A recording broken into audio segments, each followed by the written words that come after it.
I am who I am because it's been like Yun Chun Lee, grandfather, one in a billion ancestor. I need to define my space, define my face in this ancestral embrace that is skin tight, but my skin fits me just right.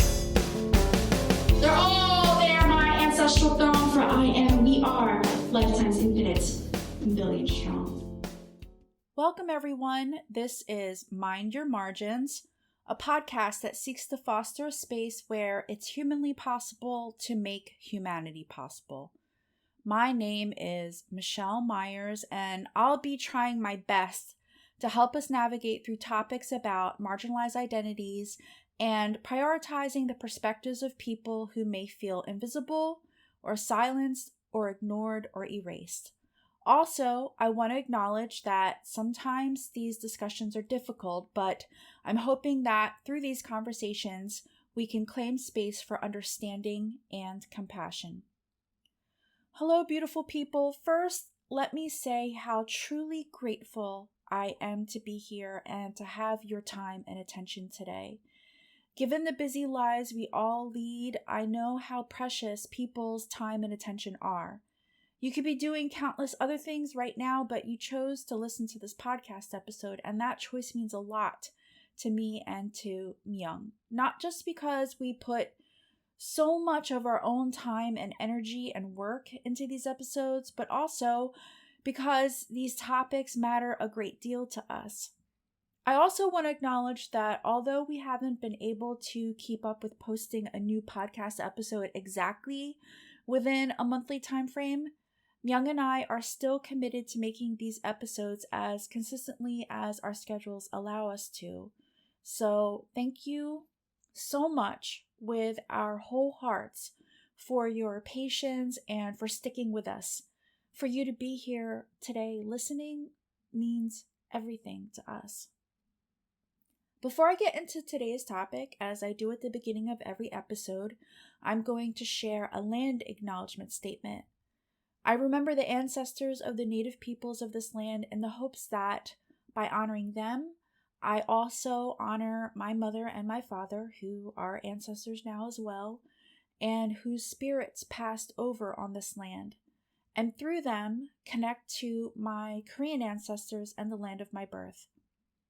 I share this land acknowledgement statement not for show or political correctness, but to pay my respects. I wasn't born here, but I am rooted here. All of my children were born here and continue to live here. And so I pray that the spirits and ancestors of this land will guide and protect me and keep me grounded. I hope you'll reflect on the words as I speak them. I acknowledge that the land on which I live and work are the ancestral lands of the Lenni Lenape people, whose presence and resilience in New Jersey, Eastern Pennsylvania, and Delaware continue to this day. I recognize that the place where I recorded this podcast also sits on the unceded homeland of the Lenape people. I and my listeners take this opportunity to honor the original caretakers of this land and recognize the histories of land theft, violence, erasure, and oppression that has brought ourselves here. We are grateful to be guests in these lands and commit to solidarity in the struggle for Indigenous sovereignty. This land acknowledgement does not correct the wrongs committed against the Lenape or any of the other First Nation peoples across this continent, but through it, I hope to remind myself and my listeners of our connections and indebtedness to the Indigenous people of this land, and particularly of New Jersey, Eastern Pennsylvania, and Delaware. Saying their names and learning their histories call them into our consciousness and awareness. Thank you very much for listening to that land acknowledgement statement. So in the previous episode, which was titled Professors as the Enemy, Academic Repression, and the Fight for Justice, and when I say the previous episode, I'm talking about episode 8. In that episode, I had asked us all to consider the ways that higher education has been used as a tool for indoctrination and repression, both historically and currently, and how it's imperative for those of us who care about academic freedom, whether we're educators or not, that we recognize how systemic inequalities exist and function in ways that are harmful to our most vulnerable students. And that episode was really just meant to be an introduction to this topic so that we can wrap our heads around and put into context why we should be concerned about Trump's attacks against colleges and universities and tracking all of this. But now this kind of crushing pressure exerted by the Trump administration, which is clearly using authoritarian tactics to smother academic freedoms, now is not only being directed at the college level, but also at the K through 12 level. So if you weren't aware, at the end of June, Trump announced to the states that he was withholding almost $7 billion in federal funding for education programs that support some of our most vulnerable students, even though this money had already been approved and allocated by Congress and was supposed to be dispersed nationwide on July 1st, which is usually the beginning of the fiscal year at most schools and colleges. For the past month, schools all over the country have been in a state of panic, canceling programs and laying off teachers and staff. And now, with less than 2 weeks or so before many schools prepare for the upcoming academic year, the Trump administration has just agreed to release $5.5 billion of the money they had frozen, largely due to the public criticism they received from Republican senators representing quote-unquote red states, as well as being sued by 24 states and the District of Columbia for violating the Constitution and illegally withholding this money. But even though the Education Department has said the money will be sent out the week of July 28th, the damage has already been done. Before and after school programs, English language learner programs, programs for students with disabilities, adult literacy programs, and mental health counselors, which were promised to schools after the school shooting in Uvalde, even civics programs are still in jeopardy of being cut. And as I said, educators and staff have already been laid off or fired. By defunding education from pre-K through higher education, and so therefore at all levels, Trump is making it very clear that he is at war with education in the United States, and he's going to politicize and weaponize every aspect that he can, from curricula to admissions to funding. And for educators, we are already chronically exhausted. We're still recovering from the burnout many of us endured as a result of the pandemic, not to mention mental health challenges posed by anxiety about school shootings, bureaucratic school environments, and all of the ways that our students' needs go unmet from a holistic standpoint. So as educators, we have reached a level of urgency to figure out how to resist and fight back while also maintaining some semblance of academic integrity and at the same time showing compassion and care for our students. And if you haven't heard about this most recent slap in the face by Trump against America's educational system, Myung will put some links into the podcast description, but I'm also going to continue to reference them throughout today's episode. What's particularly interesting, to me anyway, is how both sides of the political spectrum accuses the other of using higher education or education in general as a tool for indoctrination. This is the exact language being used by the Trump administration and their conservative government officials and their constituents when they put forth the argument that college campuses lean overwhelmingly left and that students are forced to learn and are pushed to accept certain political beliefs by liberal professors who are also somehow viewed as being quote-unquote anti-Semitic because they have supported student protests against the devastation and genocide in Gaza, while other conservative, more whiteness-centered, more Christian-centered, more Zionist-centered views are dismissed or silenced. Right? That's Trump and his supporters. That's their complaint. But on the other hand, as I even argued in my last podcast episode, many quote unquote progressives, and I'm going to be honest here, me included, feel that universities are becoming too corporate and bureaucratic and are too dependent on replicating corporate structures and establishing corporate connections, which tend to be politically conservative. Other progressives inside the university system who identify as anti-racist, like professors teaching anti-racist curricula and who want to decolonize course content material, or administrators who are trying to restructure hierarchical frameworks of bureaucracy within academic institutions, these kinds of people often assert that colleges and universities actually continue to uphold systems of structural racism and other forms of inequality, and that they often promote privilege and elitism through cultural and economic or class ideologies that make academic spaces feel unsafe for marginalized students, such as low-income students, students of color, immigrant students, students who identify as LGBTQ, students with disabilities, and so forth. And like I was saying, what's interesting is that in both the conservative and liberal viewpoints, the fundamental concern is the same, that students are being taught what to think, not how to think. But even showing students how to think is complicated because, as I said last episode, the classroom is not a neutral space. It is inherently a battleground because there's already a power structure in place between the professor or teacher and their students, between grades and compliance, between passing and failing.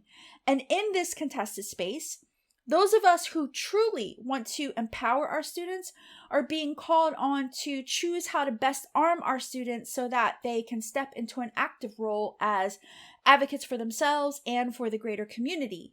And this task of showing students how to be advocates is way bigger than any assignment or grade or degree. We're talking about giving students who are people, we have to remind ourselves, they're people. And so therefore they're human beings. And so we want to give them the tools necessary for them to understand their rights and to fight for them if necessary. And I say all of this with the utmost concern after reading these articles about Trump withholding federal funding from states for their K through 12 educational programs and his continued efforts to dismantle higher education and restructure it to fit his own agenda. And some of the articles that I've been reading are, so here's the first one that I wanted to share, in an article titled, "Who Will Bear the Brunt of Trump's Hold on $6.8 billion in School Funds?" written by Mark Lieberman and published on July 7, 2025, the Education Department and the Office of Management and Budget released a statement which explicitly said that they're withholding the funding while they investigate if the educational programs are in compliance with Trump's agenda because, quote, "initial findings have shown that many of these programs have been grossly misused to subsidize a radical left-wing agenda," end quote. So they weren't even trying to hide how they're weaponizing this to serve their own political agendas. Unfortunately, enough of Trump's supporters, his own supporters, pushed back against his attempts to defund K through 12 educational programs so that he was forced to back down and release some of this money. But overall, when it comes to his other defunding efforts, it's looking like not much, if nothing at all, can be done to counteract Trump, even when he's going against Congress, even when he's breaking the law. And of course, this is nothing new. In another article I wanted to share, it's a New York Times article titled, "Trump Has Targeted These Universities. Why?" written by Alan Blinder, which was published on June 30th, 2025. Because a number of universities are giving in to Trump's demands, like Columbia University, and they're giving in due to Trump cutting off hundreds of millions of dollars in federal funding, and also because Trump has been threatening to initiate civil rights investigations at some institutions for what he alleges to be race-based admission policies under DEI initiatives or accusing them of being quote unquote anti-Semitic or for fostering anti-Semitic environments. And even with some of these universities, such as Harvard and Columbia, again, and I'll be talking about Columbia University even more in just a few minutes, he has been threatening to revoke accreditation at these educational institutions. And what we've been seeing so far is that his threats have been working. Most recently, on July 23rd, Columbia University gave into a $220 million settlement deal in order to restore some of the $440 million in federal grants that the Trump administration froze. And from the articles that I read, Claire Shipman, who is the acting president of Columbia University, has said in a statement that this deal will help reinstate their independence, meaning Columbia University's independence, because it will allow them to resume their research programs without being under intense scrutiny by the federal government. But that's bullshit, because some of the stipulations they've agreed to include restructuring their Middle East Studies program, hiring a team of quote-unquote special officers who have the authority to remove students, and also disciplining students who participated in last year's protests against the genocide in Gaza, which is still being enacted by Israel, and then clamping down on student groups and their activities. And that's just a short list. There's much more. So what she said about having independence is bullshit.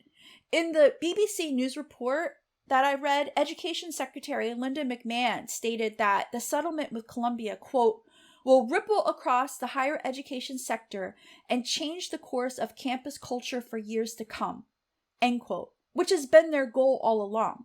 And this is very alarming. Academic freedom and integrity are being sold out to authoritarianism and racism. And in addition to attacking campus culture and student rights on the curriculum level, what's being targeted in particular are courses and policies that the Trump administration views as being DEI related or diversity, equity, and inclusion related. And it's important for all of us to understand that DEI doesn't only mean courses or policies that are race focused, which is what Trump claims. It also includes gender identity, which in turn includes women's studies, along with transgender and LGBTQ initiatives, as well as disability and neurodiversity programs, which impact students with autism, as well as students with non-visible disabilities. And I think it's important to realize that these attacks are not new. This has always been Trump's agenda since he first ran for president. Even as far back as 2016, when Trump was running for his first term, Trump declared, quote, I love the poorly educated, end quote, when he won the Republican caucus in Nevada with 57% of his votes coming from voters who had a high school diploma or less. But what's critical for us to understand about this is that these voters didn't find what Trump said insulting about loving them because they're quote unquote poorly educated. In fact, they in turn loved Trump for what he said because they felt acknowledged and valued by him, unlike the way they feel when Democrats and liberals and so-called quote-unquote educated people who talk to them and about them like they're stupid. They feel like Democrats and liberals talk to them like they're stupid. And that's why Democrats and liberals are seen as elitists by Trump supporters, because they, or we, because I include myself within that group of as being Democrats and liberals, we have a tendency to act stuck up and talk down our noses at people who, for whatever reasons, do not have a college education.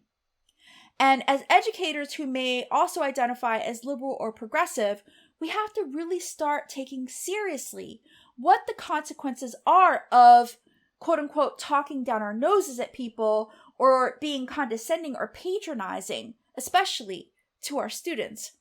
If we talk to them like we believe they're beneath us, essentially that we believe they're inferior to us, then they're going to resent us. That's just human nature, because it's dehumanizing and demoralizing to be talked to like that. We wouldn't want anyone talking to us or about us like that. I mean, let's see what happens when an administrator talks down to us or treats us in a way that we feel is disrespectful. I know at CCP, at Community College of Philadelphia, where I teach full time, we'll write letters, we'll file grievance with our union, we'll do all kinds of stuff to say that's fucked up. So why would we do the same thing to other people? Particularly to our students. No one wants to be talked down to by someone who seems to be a stuck-up, privileged snob.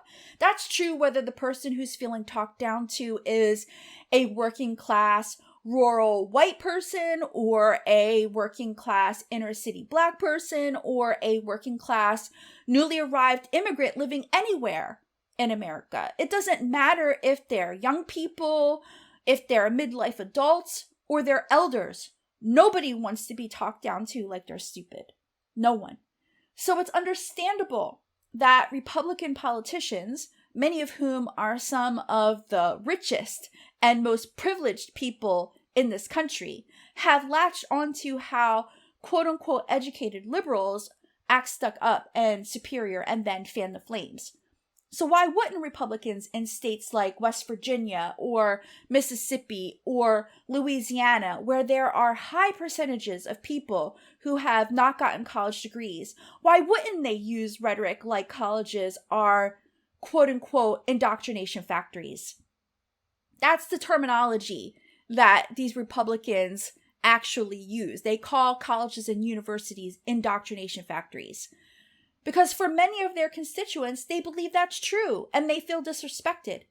And while all this attention is going to how Trump is attacking wealthy, quote-unquote, elite universities like Harvard, Columbia, Cornell, Brown, etc., we can't forget the massive cuts and restructuring taking place at land-grant public institutions in Republican-controlled states, such as West Virginia University, where in October 2023, 28 academic programs and 143 faculty positions were cut in what university officials have called the quote-unquote academic transformation. In an article titled, "It's Been Chaos, WVU Nears End of Tumultuous Academic Year After Jobs Programs Unexpectedly Cut," written by Amelia Farrell Nisley and published in the West Virginia Watch on April 23, 2024, the article quoted a student named Drew Herder, who went to West Virginia University to study jazz, but then the jazz program was cut. And in this article, he's quoted as saying, quote, "What's happened here, it's been chaos. As a land-grant university, if you take away Black American music, you're sending a message to not just the state, but the country of what you value. In my opinion, you're valuing the wrong things," end quote. And many of us saw this coming years ago in 2021 and 2022 when Ron DeSantis, the governor of Florida, started his attacks on higher education and eventually passed the Stop Woke Act in order to, quote, fight back against woke indoctrination, end quote, in teaching critical race theory. I mean, DeSantis was one of the main people who shifted the language in this country so that critical race theory would be regarded as something negative and viewed with disdain. DeSantis and his supporters basically redefined it and hijacked the discourse around it, and then began a campaign to erase and revise history to deny that racism even existed in this country, going so far as to have the audacity to assert that slavery was beneficial to Black people who were enslaved, as well as to exclude any meaningful contributions that people of color have made. So we can't forget how we got here, how we got to this point. And some people didn't take it seriously because they thought it was something that could only happen in Florida because they thought, it's Florida, it'll never happen here.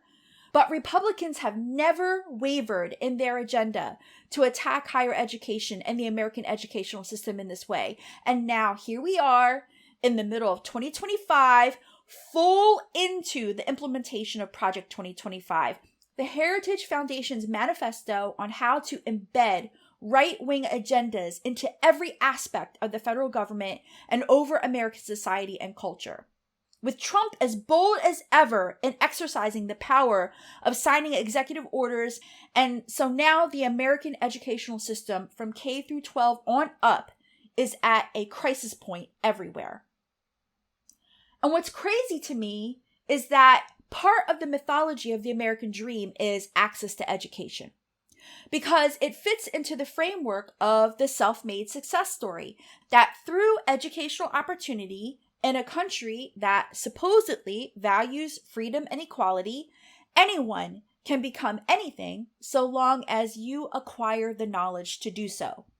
This is exactly what Horace Mann envisioned as the goal in providing free public education for children in the United States. And I had talked about Horace Mann in the last podcast episode, episode 8.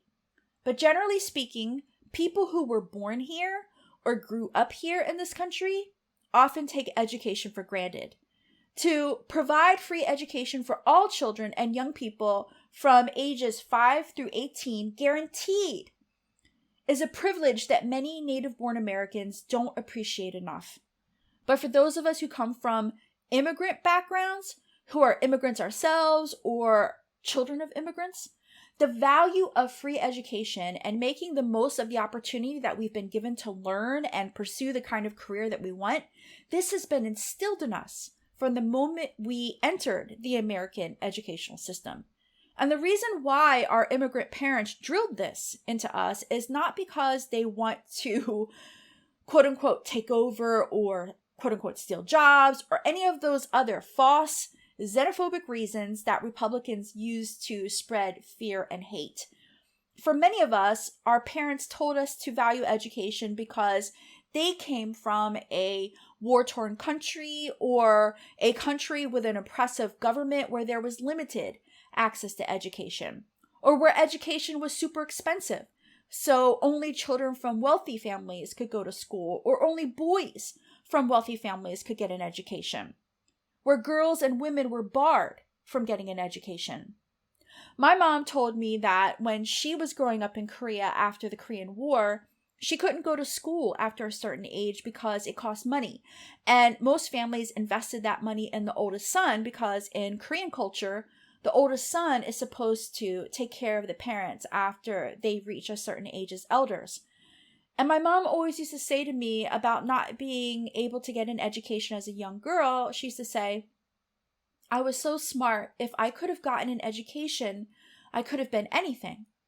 And I know she was resentful about not being able to get an education because she was a girl. And so my mom pushed me to take my education seriously and get good grades.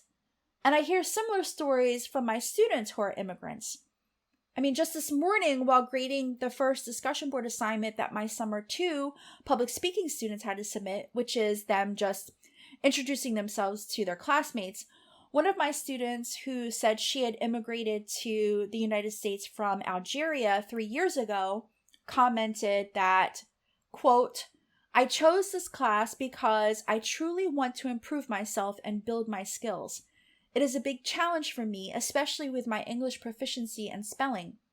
In my educational background, girls had very limited opportunities to express their opinions or share their thoughts. This makes every step forward even more meaningful to me, end quote. So immigrants coming to this country understand full well what having access to education can do to better their lives. And it's frustrating to me that in their commitment to attack the American educational system, Republicans are dismantling one of the foundations of the American dream, to have the freedom to learn and become whoever it is we want to be or pursue whatever career that we aspire to. But with the recent withholding of $6.8 billion for before and after school programs, for summer programs, for English language learner programs, adult literacy programs, and civics programs, as well as mental health supports, the Trump administration is making a number of things obvious about their intent here. And like I said, it doesn't even really matter that he released $5.5 billion of that money. The message and the precedent have already been set, and many school programs and staffing have already been disrupted. So first, it's very apparent they don't care about working class families who rely on before and after school programs or summer programs so that they can work and provide for their children. They don't care about students living paycheck to paycheck, and they don't care if children from working class backgrounds are losing a pathway to educational success so that they themselves can climb the socioeconomic ladder in their own futures. No, the Trump administration wants to keep them working class and functionally poor. And by targeting English language learner programs, Trump and his supporters are definitely making it loud and clear that they don't care about immigrants, which of course is certainly not a shock. So they're going to try to eliminate any programs that would help immigrant children be educationally successful in the United States. And since the Trump administration and other Republicans have outright attacked anything DEI or what they call race-based, they are pulling much needed support for at-risk children who disproportionately come from poor backgrounds and also are predominantly of color, and therefore come from underfinanced and underserved school districts that were already struggling to meet the educational needs of their students. They don't want these young people to have an education because then it'll be easy for Republicans and their supporters to criminalize them. So since the Stop Woke Act and Trump's withholding of federal funding disproportionately impacts poor students of color and immigrants, they are even more vulnerable to either being exploited or being forgotten and ignored by a system that was already borderline oppressive depending on where these students live. Hopefully, you're all following me on this, because what it all boils down to is if students are forced to eliminate these programs at the K through 12 level this year or in the coming years due to the Trump administration's policies, this means that there will be less of these students who will be able to go to college. Can we let that sink in for a moment? There will be less of these marginalized, vulnerable students who will have access to higher education. And they don't want these children to have the opportunity to go to college for a better life, because that's their future workforce, their future underclass, so that they can stay rich and they can keep pathways of privilege open for their own children. They will do everything in their power to deny it to children who come from working class and marginalized backgrounds. And the most damning evidence that this is the Trump administration's primary intent is that one of the programs that they targeted by withholding this $6.8 billion from the K through 12 levels is civics programs. Civics is where students learn how the U.S. government works and how to exercise their rights as citizens and voters. Civics is where they learn about the Constitution and the Bill of Rights and the so-called checks and balances of power that's supposed to exist among the three main branches of government at the federal level. Why withhold funding for this kind of learning? It's so obvious. It's because they don't want future generations to know what their rights actually are, so that they won't resist and won't fight back. They'll just be compliant little political followers and obedient workers. And let me be clear, there is absolutely nothing wrong with being working class. There are so many people who are proud to be working class in this country, and rightly so.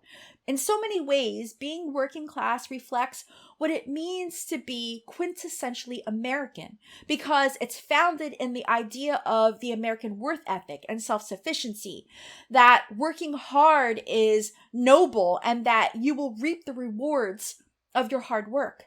I mean, my mom and dad didn't go to college. I already shared about my mom earlier, and my dad, he went into the Air Force after he graduated high school. That's how he met my mom in Korea. So I grew up working class, and I was a first-generation college student, the first in my family to go to college. But coming from a working class background, I have so much respect for those people who build their lives and careers through skilled trades like welding and electrical work and plumbing or carpentry. These are demanding and respectable professions that keep this country functioning, and they often provide better job security and income than many college-educated professions today. And we don't say this enough in academia. Not going to college doesn't mean you failed. It means you've chosen a different path.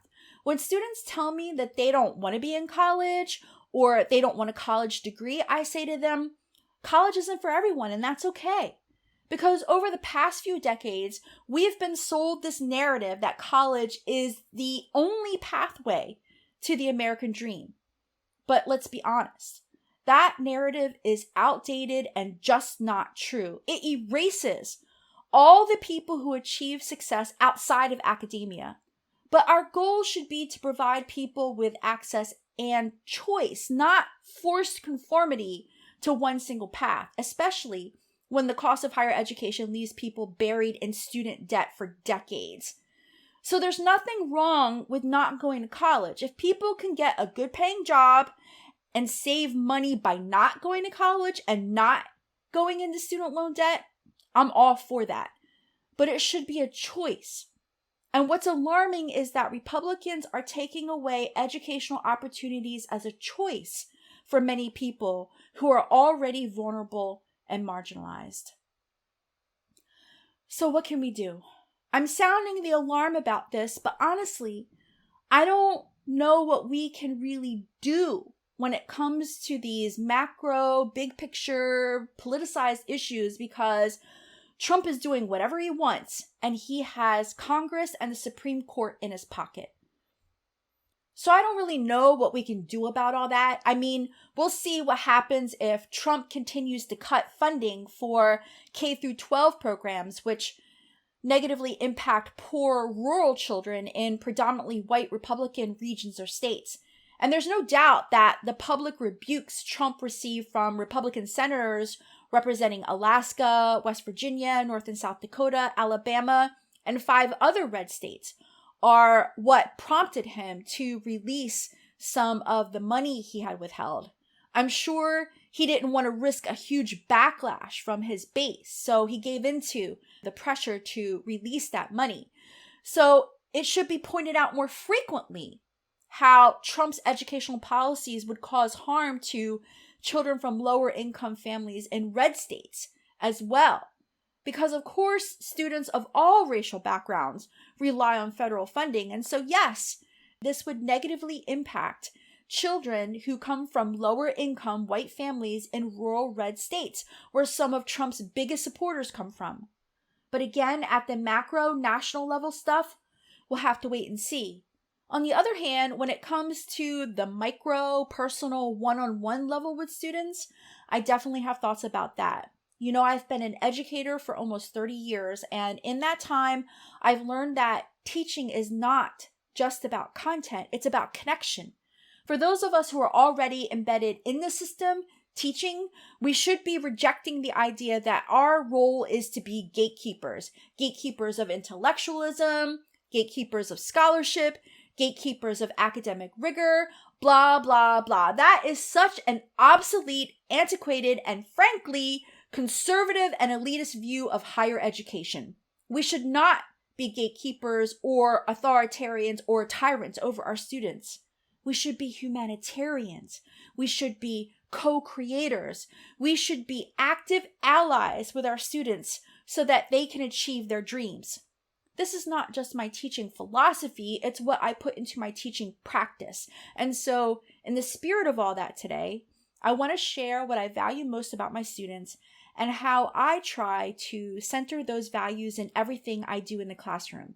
And at the heart of it, I am committed to amplifying student voices, to providing a space where they can be heard, and also encourage other people, like my colleagues and administrators, to truly listen to what they have to say and build an environment where those voices help shape the path to overall student success.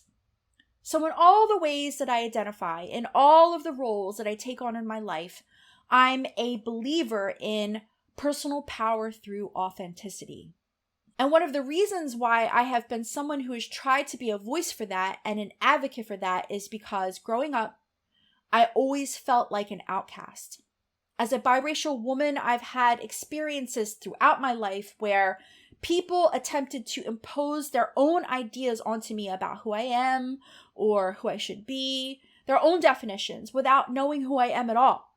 So I've had to learn to speak up for myself and to be a fighter in the sense that I've had to fight to be who I am. And those experiences have shaped everything about the way I teach. And I see similar kinds of struggles for so many of my students who are navigating academic environments where they don't feel accepted for who they are or aren't given the space to show up as their full selves. And that's why in my classroom, I want students to feel seen, but in a good way. I want them to feel safe and supported and encouraged to take risks, to express themselves, to try and maybe fail, but to have the courage to try again, because that's how real growth happens. That's how real learning happens, not by chasing perfection, but by daring to be imperfect and learning about themselves and about life along the way.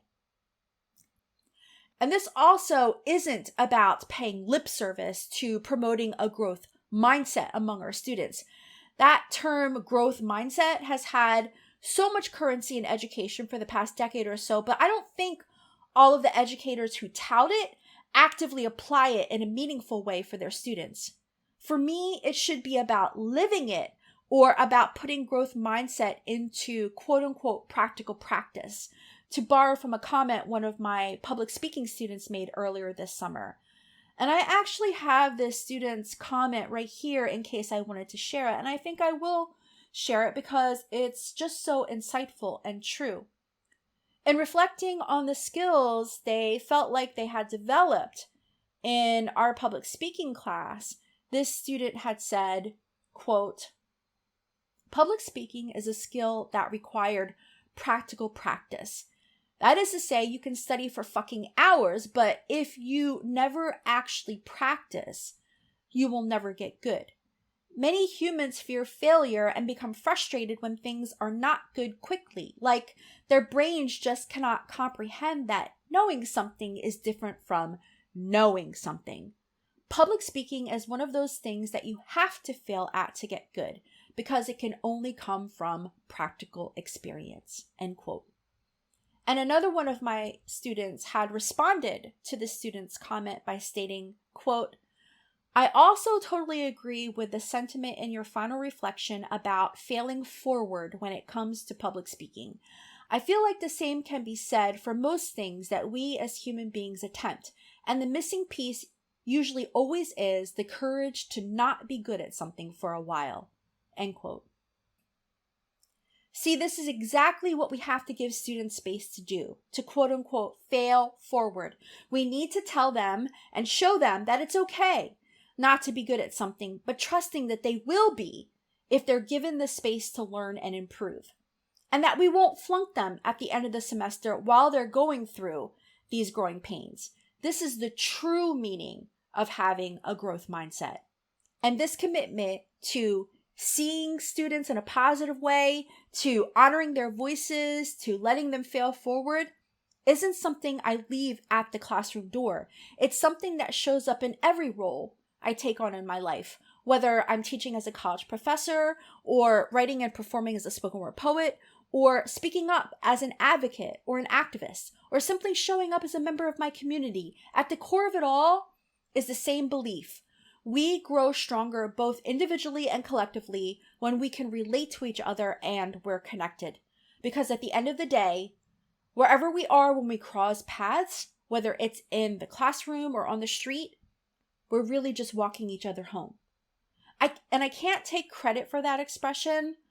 I heard this YouTuber that I watch make this comment, and I felt like it really touched the heart of how I want to show up as a human being for my fellow human beings. So I've borrowed it into my everyday perspective that wherever we encounter each other for the day, in whatever context, at that point, we're walking each other part of the way home, and it's our responsibility to make sure we do everything we can to help each other get home safe. And this is how I try to look at the way in which I have relationships with my students. I mean, I can't speak for anybody else, but when I walk into the classroom, I don't walk in as an authority figure. I walk in as a partner in growth.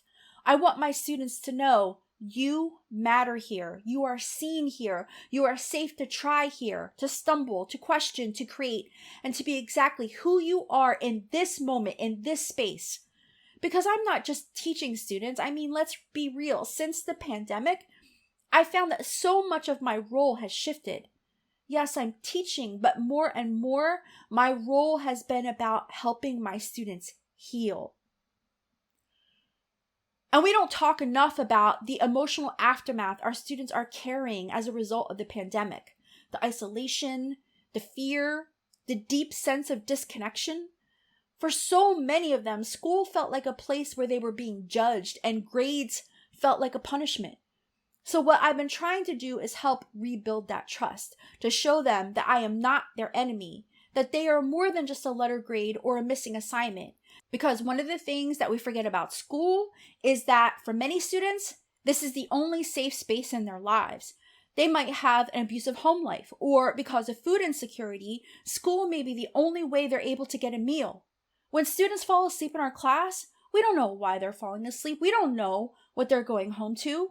We don't know if they're working all night because they have to help their parents pay the bills or whatever. We don't know. So we shouldn't be yelling at them in front of their classmates or making them feel ashamed. When I have a student falling asleep in class, I always talk to these students outside in the hallway, and I speak to them with compassion. And then when they open up to me about whatever kind of challenges or hardships they're going through, I tell them, we'll figure it out. We'll figure out how you can still complete the work and succeed in this course. And this is how I wish more educators would show up for our students. Okay, so I'm going to stop there in discussing this topic because I see this episode is getting long. So then in the next episode, episode 10, I will discuss my opinions about best practices for creating a supportive classroom environment, one where teachers are allies and co-creators with our students and helping them achieve their own vision of educational success. And that episode will probably come out sometime around when the new school year is starting, like probably the beginning of September. And by then, we'll know even more about the consequences of Trump withholding money from K through 12 programs. And so I'll probably discuss those updates as well. And after that, I'll discuss ways to support students and best practices for the classroom as well as extracurricular activities. So I hope you'll tune in for that. And if you know anyone who's an educator or a concerned parent or a student who would be interested in listening to this episode, Myung and I hope that you'll share our podcast with them. And Myung will also put links into the episode description to articles that I referred to in my discussion. Okay, so I'm going to do something a little bit different here at the end of this episode.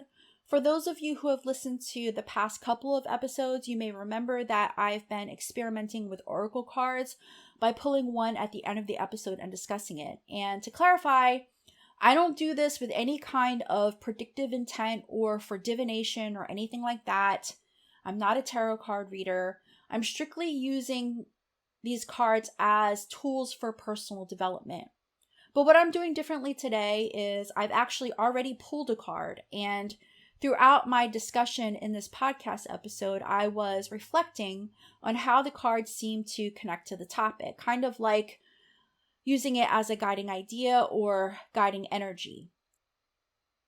So before recording, I had already shuffled the cards, and I'm still using the Medicine Woman Oracle, but I might change that in the next episode. I don't know. We'll see. And the card that I pulled was card 14, Eagle Totem. On the card, there is a close-up of an artistically drawn eagle's face. And at the bottom, the card says, quote, "Rise above to widen your vision," end quote. And I think this very much connects to today's topic because it's reminding me of the point I made earlier about the big picture. And I want to expand on that by saying that we have to use our discernment about when we should be pulling up for a big picture perspective and then zooming in to scrutinize the details. Because on the one hand, if we get too caught up in the details, we open ourselves up to being distracted by subterfuge and diversions, and then we could lose focus on direction. So, for example, the Republicans never lost their big picture vision to dismantle America's educational system. And in that sense, they've quote unquote risen above, right? They got the upper hand because they got the high ground on us and they ambushed us. And now we're on the defensive and losing more and more ground. So we have to approach this in a similar way. We must think big picture in the classroom and in terms of the educational system in general. It shouldn't be about these petty power plays with students, like saying to them, you have to do what I say because I said so or I'll fail you, and then pass that off as academic integrity or intellectual rigor. That's just feeding into the system of compliance and conformity. So I see that resonating in this card. But in terms of a message for personal development, I'm also thinking about how the eagle conserves energy. I mean, if you've ever seen a real eagle, they tend to be very still. Like, even when soaring high in the sky, they soar on the winds. They're not even really flapping their wings. They ride the wind, looking and looking and looking until they spot their target. Then they swoop down to get it. That's when they expend or exert their energy, when it's worthwhile, when it matters. And I think there's a message here about not being wasteful, about how we spend our energy.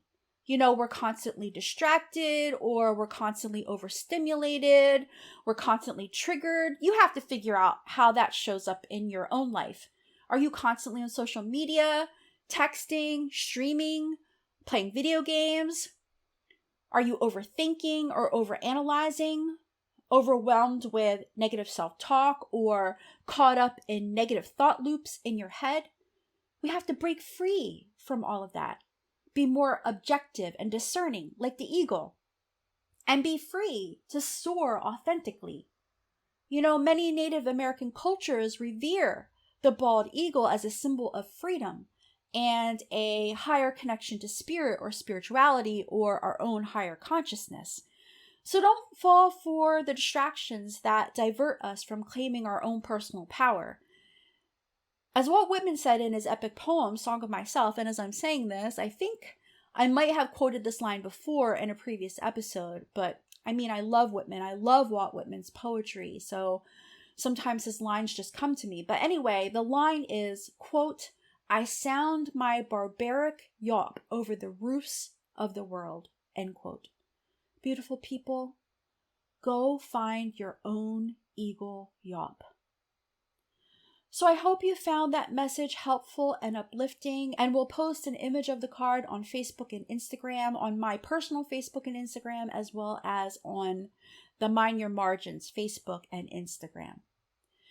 Thank you very much again for listening. Myung and I are so grateful to you for spending this time with us and sharing space. For those of you who are interested, Myung will post the links to information that I discussed about the educational funding cuts that Trump has made at the K through 12 level and in higher education. And also, if you think you know someone who would be interested in our podcast, please share it with them. If you would like to contact Myung and me, you can reach out to us via email at mindyourmargins@gmail.com and on X, Facebook, and Instagram. Myung and I also hope that you will like and follow us on social media as well as subscribe, so you'll be notified when a new podcast episode has posted. Until we share space again, beautiful people, please be mindful of yourselves and mindful of others. Take good care. I am who I am because it's been like Yun Chun Lee, grandfather, one in a billion ancestor. I need to find my space, to find my face in this ancestral embrace that is skin tight, but my skin fits me just right. They're all there, my ancestral throne, for I am, we are. lifetimes infinite, million strong.